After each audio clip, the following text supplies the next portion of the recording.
Yo,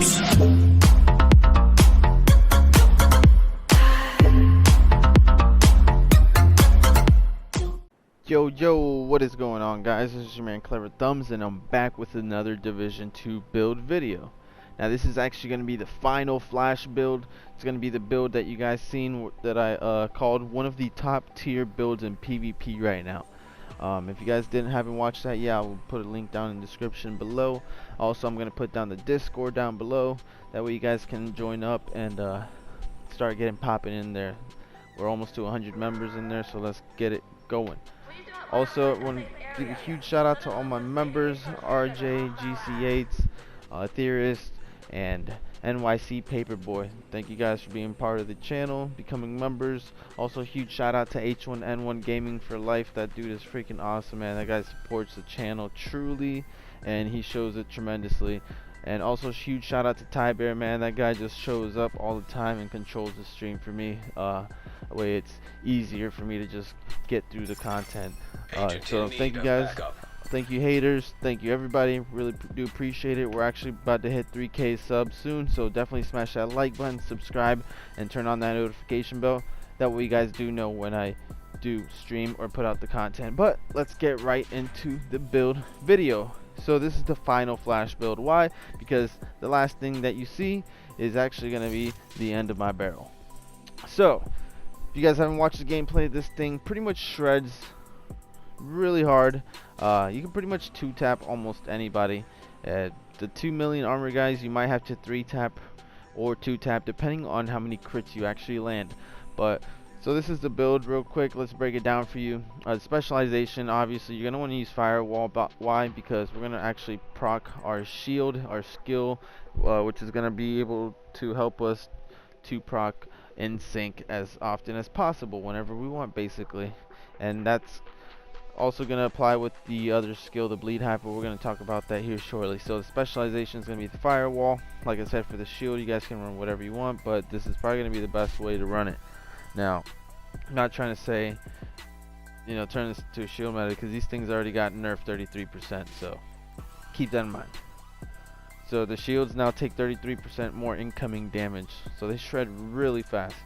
But anyways, let's talk about the guns here. The guns, the custom MH70, this is a bad girl right here. 1.2 million armor, 1.2 million damage with 1.6 million armor. That's not too bad at all. 15 shotgun damage, 10% damage to armor, and 10% damage to target side of cover. Talents are in sync, like I said. This is how you're gonna proc it with your shield. So pretty much you're gonna get 30% weapon damage, and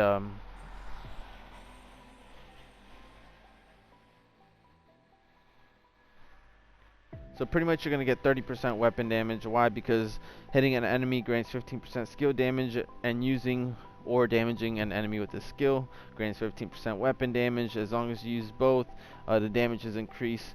It's also damage increases are doubled while both buffs are active at the same time. So like I said, you're going to get 30% weapon damage just by pulling out your shield, and your shield also amplifies damage for the people standing in front of you by 11 or 12%, but we're going to talk about that here shortly.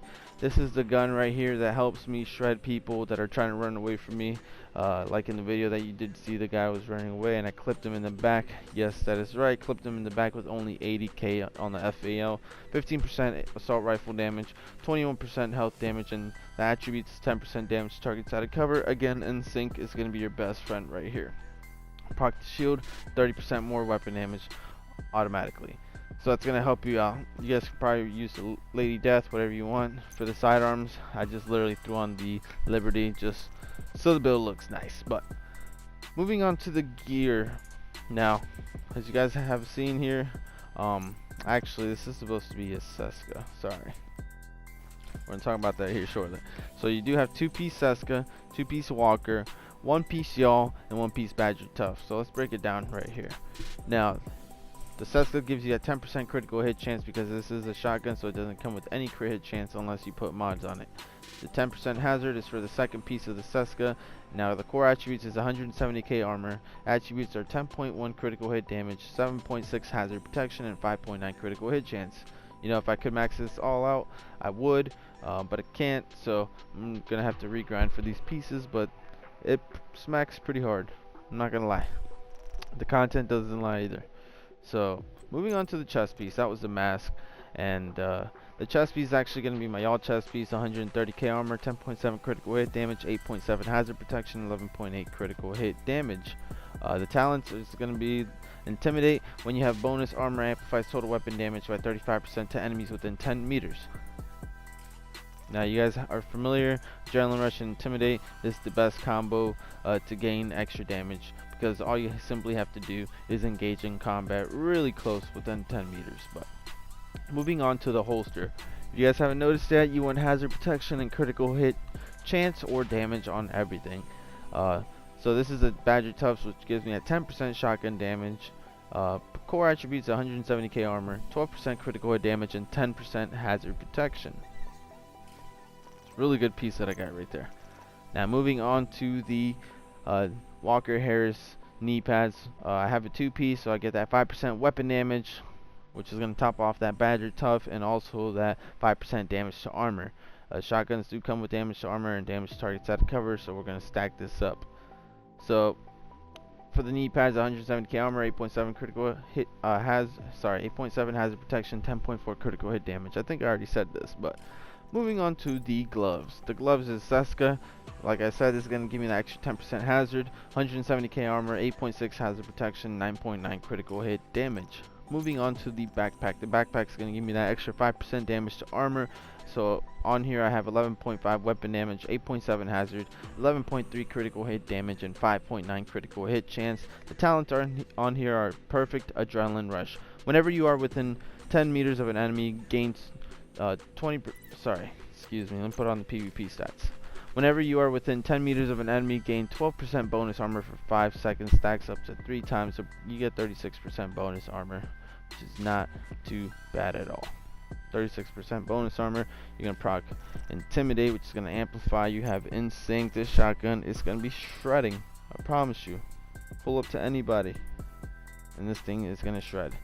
Now, this is the build. Like I said, you just want the shield. Gives you 12% additional amplified damage for each enemy standing in front of you. So you have 2 people, it's 24% amplified damage. On top of this, 35%, and you know, on top of the Insync, which is just raw 30% damage. You are looking at a lot of damage right here. The skills, you guys can run whatever you want. I run Stinger Hive. Why? Because when people get really close, all I do is drop this right here, and a lot of people don't really run hazard, and if they do, they do not have 96 or whatever the threshold is for you to not bleed. So this is going to slow you down. It's going to allow me to catch up to you and shoot you as you're running away from me or trying to strafe around me. So also, this build is really viable. Why? Because I have hazard protection everywhere. Well, let's look at the stats. This is going to be the shotgun stats. So for the shotgun, we're sitting at 41, almost 42 critical hit chance and 120 critical hit damage. Damage to armor is at 15%. Sorry, I'll move it down for you. Damage to armor is 15% from the Walker Harris and the custom made 70, and my hazard protection is sitting at 82%. This is what you really care about, the ensnare resistance. You see I'm at 82%. All you have to do is literally go over to your build and swap to ensnare resistance. Bam. Now 82% ensnare resistance is not too bad at all, but 90% is way better. So you still have the critical hit chance, and you still have the critical hit damage. So you're sitting at 42% critical hit chance and 110% critical hit damage. Now, if you want to amp this up a little bit more, pretty much if no one's running foam, you know, people are going to try and foam you, and they're going to realize that you have hazard protection. So what they're going to do is they're not going to shoot you with foam anymore, and you can swap your mods over back to what you had them. So critical hit damage, as I said here, it's going to be your best friend for the build.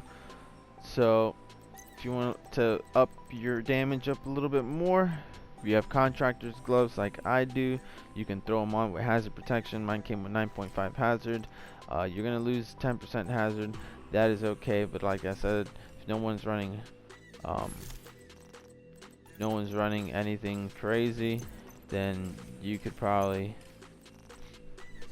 put on the contractor's gloves, which is actually going to give you the extra damage to armor. So now you're going to be sitting at 23% damage to armor. So just think about it, it's really good. This build smacks, shreds a bunch of players. Like, the only way you can stop it is pretty much focusing or shooting you in the back, but this is the division. The build works. Appreciate you guys for stopping by. I will see you guys on the next one. Here is the final flash build, and I hope you guys enjoy it. The next build that I put out is actually going to be the build that destroys this build, believe it or not. So I'll definitely see you guys on the next one. Stay tuned and hit that notification bell, like, subscribe. This is your man KleverThumbs, and I'm signing out.